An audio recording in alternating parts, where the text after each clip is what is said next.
नमस्कार, सत श्री अकाल। कैसे हैं मेरे बंधुओं, आप सबका हाल। आज हम लोग लाइकेन, आज के लेक्चर में हम लोग लाइकेन को डिस्कस करेंगे, पूरा डिकोड कर देंगे लाइकेन को आज। ठीक है, जो भी इंपॉर्टेंट क्वेश्चन आने वाला है, क्वेश्चन जहाँ से भी आएंगे हम सबको आज डिस्कस करने वाले हैं ये। और हम लोग लाइकेन किस में पढ़ रहे हैं? हम लोग फंजाई में। ठीक है, फंजाई जगत पढ़ रहे हैं, उसी में हम लोग लाइकेन पढ़ रहे हैं। क्यों लाइकेन को फंजाई जगत में पढ़ते हैं? जबकि ये एक सिम्बायोटिक रिलेशनशिप में है, ये किसी के साथ सहजीवी की भूमिका निभा रहा है, एल्गी के साथ। तो हम इसे इसलिए पढ़ते हैं, इस पहले जान लीजिए, क्योंकि इसमें प्रमुख जो सदस्य है इस परिवार का, वो कौन है? वो है फंजाई। इसलिए हम इसे फंजाई में पढ़ते हैं। ठीक है, अब बात आती है किस चीज की? लाइकेन को डिकोड करते हैं। चलिए लाइकेन को देख लेते हैं।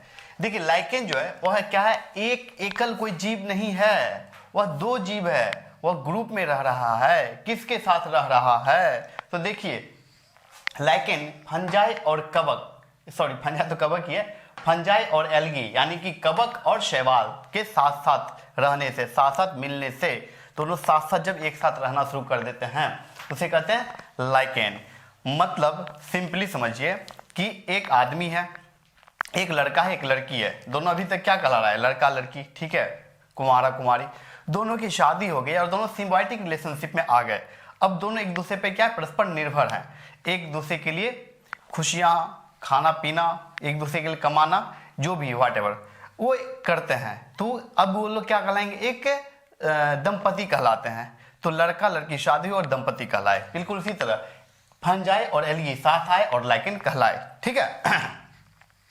अब देखिए यह एकल जीव नहीं है, बल्कि क्या है? संयुक्त जीव है। बिल्कुल एक दंपति क्या है, उसमें एक पति और एक पत्नी, दो लोग हैं। बिल्कुल उसी तरह क्या है? एक संयुक्त जीव है, एकल नहीं होंगे।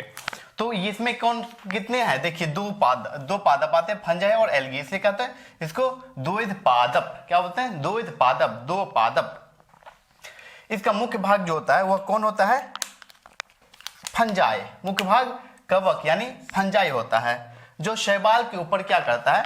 जो यानी कि एल्गी, शैवाल जो है एल्गी के ऊपर एक तंतुनुमा संरचना बना के आवरण बना लेता है। जैसे मैं ये कपड़ा पहना हूं, ये क्या है? आवरण है मेरा। बिल्कुल इसी तरह इस शैवाल के ऊपर एक तंतुनुमा आवरण बना करके उस पर बैठ जाता है और वो क्या बना लेता है? तंतुनुमा आवरण का निर्माण करता है और इस प्रकार क्या बना लेता है? लाइकेन बन जाता है। अब इसमें देखिए जो कवक है, यानी कि कवक मतलब फंजाई, जो अपना फंजाई यानी कवक है, यह क्या देगा? मुख्य भाग किसका है? याद रखें, मुख्य भाग भी पूछा जाता है, बहुत इंपॉर्टेंट। ये बहुत भी आई ये क्वेश्चन बहुत पूछा जाता है कि लाइकेन में मुख्य भाग या मुख्य सदस्य कौन है? तो अपन क्या बोलेंगे? अपन बोलेंगे जो कवक है वह क्या है? मुख्य भाग है, मुख्य सदस्य है। ठीक है, कवक। अब देखिए ये जो कवक है यानी फंजाई है, ये क्या, दोनों जो सिम्बायोटिक रिलेशनशिप में एक दूसरे को क्या प्रोवाइड करते हैं? सिम्बायोटिक रिलेशनशिप का मतलब होता है कि दोनों ही परस्पर एक दूसरे पर निर्भर होगा, दोनों ही एक दूसरे को फायदा पहुंचाएगा। ठीक है, दोनों एक दूसरे को क्या पहुंचाएगा? फायदा पहुंचाएगा। तो यहाँ भी क्या है? कवक है। देखिए जल, खनिज, लवण यानी खनिज, लवण, विटामिन आदि मृदा से, मिट्टी से ले लेकर के ये शैवाल को देता है, प्राप्त करने में शैवाल को मदद करेगा। शैवाल को क्या करेगा? ये मदद करेगा। जल, खनिज, लवण, विटामिन ये सब अवशोषित करेगा और ये किसको? शैवाल को देने का काम करेगा। अब शैवाल का काम क्या है? शैवाल का काम क्या है कि शैवाल प्रकाश संश्लेषण की क्रिया करेगा और उसके द्वारा कार्बोहाइड्रेट बनाएगा, भोजन का निर्माण करेगा। क्या करेगा? प्रकाश संश्लेषण के द्वारा कार्बोहाइड्रेट निर्माण कर कवक को पोषण देगा। तो ये क्या करेगा? ये इसको खनिज, लवण, पानी, विटामिन ये सब दिया और ये खाना बना के इसको दिया, तो दोनों एक दूसरे का काम कर दिया। तो यही फायदा एक दूसरे को मिलता है। ठीक है, इस प्रकार इनका जो संबंध है, इस प्रकार का जो संबंध है, एक उसको भोजन बनाने का सारा सामान ला के दिया, एक भोजन बना लिया, खुद भी लिया, उसको भी खिला दिया। तो इस प्रकार के संबंध को हेलोटिज्म याद रखिए। क्या बोलते हैं? इस प्रकार के संबंध को कहते हैं हेलोटिज्म कहा जाता है। ठीक है, और ये जो हेलोटिज्म होता है, हेलोटिज्म रिलेशनशिप का मतलब क्या हुआ? इसमें एक है राजा और दूसरा है नौकर। ठीक है, एक राजा है, दूसरा नौकर है। अब देखिए आप कहीं भी देखिएगा कि जो मालिक होता है घर का, वह क्या करता है? वह खाने का सामान इकट्ठा कर देगा। वो क्या करेगा? कमाएगा धमाएगा, बाहर जाएगा और बाहर से क्या ले आएगा? सब्जी ले आएगा, चावल ले आएगा, जो भी दाल वगैरह ले आएगा, खाने का सामान ले आएगा, गैस सिलेंडर वगैरह जो व्हाटएवर है। ला देगा। और जो नौकर है वो क्या करता है, खाना बना करके अपने मालिक को देता है। या फिर यूँ समझिए कि आदमी जब शादी होती है तो जो मेल है वो क्या करता है, जनरली इन जनरल वो बाहर जाता है और कमा करके भोजन क्या जुगाड़ करता है, भोजन वोजन इकट्ठा करता है, ला के अपनी पत्नी को देता है, और पत्नी खाना बनाती है, खुद भी खाती है, उसको भी खिलाती है। बिल्कुल इसी प्रकार यहाँ पे ये जो फंजाई है ये क्या करेगा, ये इसको सारा सामान ला के देगा, और ये जो है एक दूसरा जिसको कि यहाँ नौकर कहा जा रहा है वो क्या करेगा, खाना बना करके उसको खिलाएगा। यहाँ ये मत समझिएगा नौकर मतलब बीवी का नहीं, वो मतलब अपने बीवी का इस्तेमाल कीजिए, ठीक है। बीवी ऊपर सबसे ऊपर होती है, उसके बाद उसका पति आता है, ठीक है। तो यहाँ कोई गलत मैसेज मत ले लीजिएगा। तो इसमें एक राजा है, एक नौकर है। राजा कौन है, फंजाई, क्यों, ये सब कुछ ला के दे देता है, और बनाने का काम जो करता है वो है एल्गी, ठीक है। उसको स्लेवरी या फिर नौकर कहा जाता है। तो हेलोटिज्म में एक राजा एक नौकर है, समझ गए। अब आता है एक बात बहुत इंपॉर्टेंट, लाइकेन जो है, lichen, study of lichen. Lichen के स्टडी को क्या कहा जाता है, लाइकेनोलॉजी। लॉजी जब भी लग जाता है तो उसका स्टडी कहलाता है। तो लाइकेन का स्टडी लाइकेनोलॉजी कहलाएगा। बहुत इंपॉर्टेंट क्वेश्चन पूछा जाता है, ठीक है। ये भी पूछा जाता है, यहाँ से भी ये वाला भी क्वेश्चन, हेलोटिज्म, ये वाला भी पूछा जाता है क्वेश्चन, ठीक। और यहाँ से पूछा जाता है कि इस लाइकेन में प्रकाश संश्लेषण की क्रिया कौन करता है। तो याद रखिएगा, प्रकाश संश्लेषण की क्रिया कौन करेगा, शैवाल। याद रखिएगा, ये शैवाल प्रकाश संश्लेषण की क्रिया करता है। ये क्वेश्चन पूछा जाता है और कई दफा पूछा हुआ है।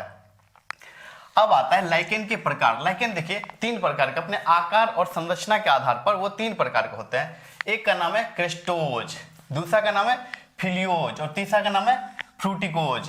3 नाम, क्रिस्टोज, फिलियोज और फ्रूटिकोज, ये 3 नाम है लाइकेन के, प्रकार हैं। 3 प्रकार के लाइकेन हैं, ठीक है। और आधार क्या है, याद रखिएगा, ये भी संरचना और आकार के आधार पर, ठीक है।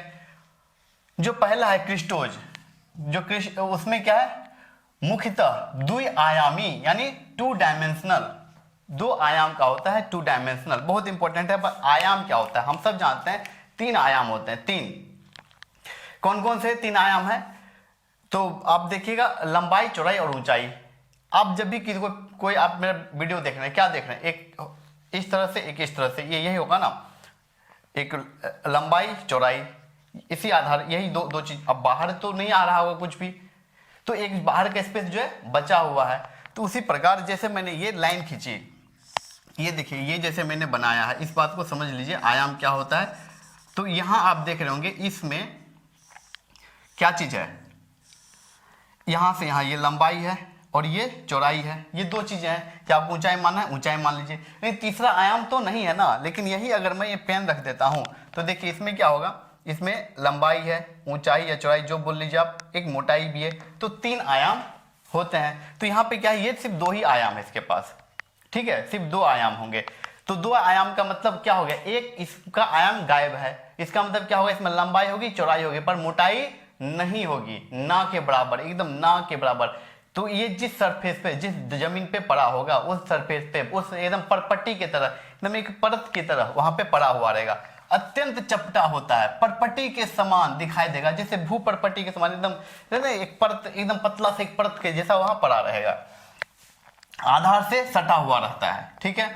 दूसरा आता है फेलियोज। फेलियोज में क्या है, ये पत्तियों के समान होता है। देखिए पत्ती है तो थोड़ी सी मोटाई आ गई, हल्की सी मोटाई आएगी इसमें, आधार, और ये भी आधार के साथ शिथिलता से जुड़ा रहेगा, एकदम शिथिलता के साथ आधार से ऐसे, ठीक है, जुड़ा हुआ रहेगा। अब आता है तीसरा, फ्रूटिकोज। फ्रूटिकोज क्या होता है, ये काफी ज्यादा विकसित होता है, ये अत्यधिक, ये दोनों से ही विकसित ज्यादा होगा। इसका मतलब वो 3 डायमेंशनल होगा। इसमें क्या होगा, ये होगा 3D, ये 3 डायमेंशन का होगा। और क्या होगा, पूरा विकसित होगा, बहुशाखित होंगे, बहुत सारा शाखाएं इसमें निकली होगी, मतलब मल्टी ब्रांच्ड होंगे, बहुत सारे ब्रांचेज जिसमें निकले हुए होंगे। तो यही इसके आकार और संरचना के आधार पे 3 क्या है, इसके प्रकार हैं। अब हमारे पास आता है लाइकेन का आर्थिक महत्व, जो बहुत ज्यादा पूछा जाता है। इसमें जो भी है लाइकेन बहुत इंपॉर्टेंट है, लाइकेन बहुत सारे क्वेश्चंस आते हैं यहाँ से, जो भी आपको मजाक मजाक में लग रहा होगा सब बहुत इंपॉर्टेंट है। देखिए पहला लाइकेन का जो आर्थिक महत्व है वह क्या है, प्रदूषण सूचक, प्रदूषण सूचक है, ये क है प्रदूषण सूचक, ठीक है। ये प्रदूषण सूचक का काम करते हैं।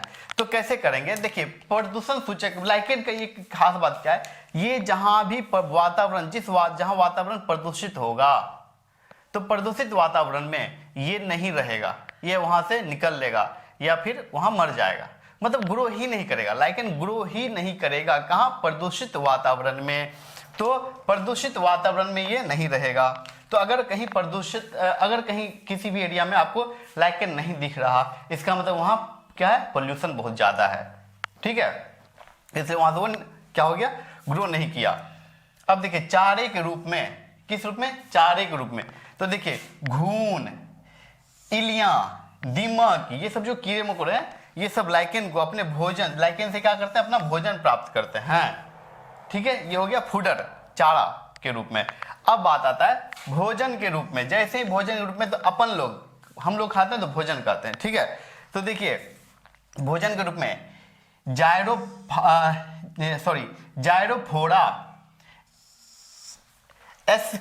एस्क्यूलेटा, जायरोफोरा एस्क्यूलेटा, ये लाइकेन है। जायरोफोरा एस्क्यूलेटा लाइकेन का एक प्रकार है और इसका वो नाम है, वैज्ञानिक नाम है। तो ये इसको चीन में और जापान में इसको खाते हैं, ठीक है। जापान और चीन में जायरोफोरा एस्क्यूलेटा जो लाइकेन है उसको खाते हैं। दूसरा एक और प्रकार देखिए, नाम है उसका एंडोकार्पन, ये भी एक लाइकेन है। इसको जापानीज लोग खाते हैं, जापान के लोग इसको खाने में उपयोग करते हैं। तीसरा आता है जो उसका नाम है सेटेरिया आइसलैंडिका। तो इसको जैसे नाम से पता चलता है ये आइसलैंड, तो आइसलैंड में इसको खाया जाता है। और स्कैंडिनेवियाई देश में भी इसको खाया जाता है भोजन के रूप में, सब्जियों के रूप में। अब देखिए, अब हमारे इंडिया में भी खाया जाता है, याद रखिएगा। कौन सा? परमेलिया और रॉक फ्लावर। क्या नाम है इसका? देखिए परमेलिया और रॉक फ्लावर को दक्षिण भारत में सालन बनाने में, सालन एक करी होता है, करी जैसे हम लोग खाते हैं अंडा करी, तो करी उसमें होता है, फिश करी, मछली करी, तो मछली हो गया, करी वो हो गया। और ऐसे भी हम लोग चावल करी बहुत ज्यादा फेमस है। तो क्या है, दक्षिण भारत में जो सालन यानी एक प्रकार का करी होता है, उसे बनाने के लिए परमेलिया और रॉक फ्लावर का इस्तेमाल होता है, ठीक है। अब हम लोग इसका पढ़ते हैं, कुछ इस मेडिसिन में इसके कुछ उपयोग होते हैं। आइए मेडिसिन का उपयोग पढ़ते हैं। अब जो हमारे पास है, अब अगला जो हमारे पास इसका उपयोग है, उसमें हम लोग क्या देखते हैं कि संश्लिष्ट रंगों के, मतलब जो सिंथेटिक कलर होते हैं ना, सिंथेटिक कलर वही उसी को होते हैं संश्लिष्ट रंगों के, ठीक है। संश्लिष्ट रंग, ठीक है, यानी सिंथेटिक रंगों के निर्माण में किसका उपयोग होता है? देखिए यह ऑरिकिल, रॉकसेल, लेकानोरा नामक लाइकेन, ये क्या है? ये तीनों लाइकेन का नाम है। ऑरिकिल्स, रॉकसेल और लेकानोरा नामक लाइकेन से नीले रंग का निर्माण होता है। कैसा रंग? नीले रंग का निर्माण किया जाता है। कुछ लाइकेन जो है, कुछ लाइकेन चमड़ा उद्योग में चमड़े को ट्रेनिंग करने के लिए, कई बार हम धूप निकल से सनबर्न से स्किन टेन हो जाता है। तो ट्रेनिंग करने में क्या होता है कि मतलब चमड़े को पूरा एक जैसा, एक कलर देने में कहीं ज़्यादा वो हो चुका है, क्या ना, कलर ज़्यादा हो चुका है, कहीं पिगमेंटेशन ज़्यादा है, तो उसको एक रंग बनाने में इसका उपयोग किया जाता है। देखिए ऊनी और रेशम यानी सिल्क वस्त्र को रंगने में, रंगने के सिल्क और ऊनी वस्त्र को रंगने में भी किसका? कुछ लाइकेन का इस्तेमाल होता है।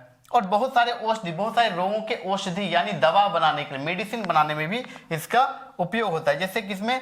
ज्वर में, पीलिया में, हैजा में, त्वचा रोग संबंधित जो रोग हैं उसके उपचार में लाइकेन का बहुत इस्तेमाल होता है। देखिए कुछ रोग जो हैं जिनका मैंने चर्चा किया, उसमें कौन कौन से लाइकेन का इस्तेमाल होता है।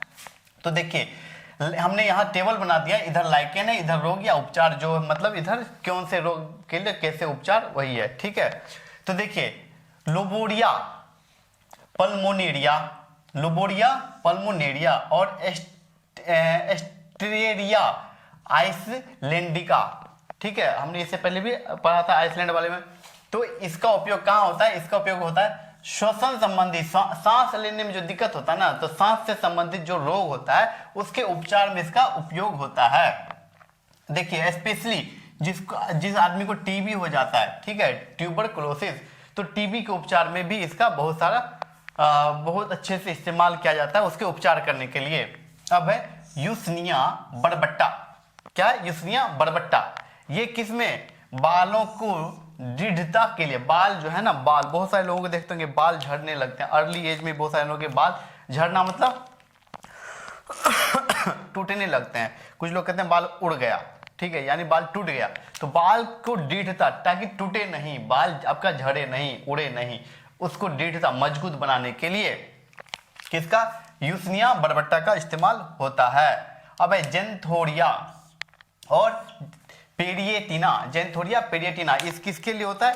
देखिए पीलिया रोग के उपचार में होता है। पीलिया के उपचार में, पीलिया आपको पता है जॉन्डिस जिसको कहते हैं, पीला पीला सही हो जाता है, इसलिए इसको पीलिया कहते हैं। पीलिया के बारे में एक बहुत इंपॉर्टेंट बात बताऊं जो पीलिया है ना, पीलिया यानी जॉन्डिस खुद ब खुद एक रोग नहीं है, बल्कि जॉन्डिस जो है ये एक सिम्टम्स है। जॉन्डिस हुआ किसी को मतलब सिम्टम्स दिखा रहा है कि आपका लिवर खराब हो रहा है, वो पीला पीला पड़ जाना, इसको लोग जॉन्डिस में इस्तेमाल कर रहे हैं। मतलब जॉन्डिस को रोग समझते हैं, एक्चुअली रोग की तरह उसका ट्रीटमेंट होता है, ठीक है। और डॉक्टर भी यही बोलते हैं कि जॉन्डिस हो गया है, पर आप पढ़ेंगे आगे अगर मेडिकल साइंस में कि ये एक प्रकार का सिम्टम्स है कि आपका लिवर खराब हो गया, वो एक इंडिकेशन है, और आपको हेपेटाइटिस हो सकता है, ठीक है। हेपेटाइटिस आने के चांस का इंडिकेशन है, पहले इंडिकेट आ जाता है, ठीक है। तो पीलिया के इलाज के लिए जेंथोरिया पेरिएटिना का इस्तेमाल होता है। तब है क्लेडोनिया किसमें? जोड़ के उपचार में, जोड़ रोग के उपचार में किसका इस्तेमाल होता है? क्लेडोनिया का उपचार होता है, ठीक है। और अपना इतना ही था लाइकेन, ये कंप्लीट हो गया। लाइकेन से बहुत सारे अच्छे अच्छे क्वेश्चन आते हैं, मैंने जहाँ क्वेश्चन आते हैं मैंने आपको बता दिया है। हमारे साथ बने रहने के लिए, बार बार हमारे चैनल पर आकर अपना प्यार देने के लिए आप सभी का तहे दिल से आभार। Thank you. जय श्री राम।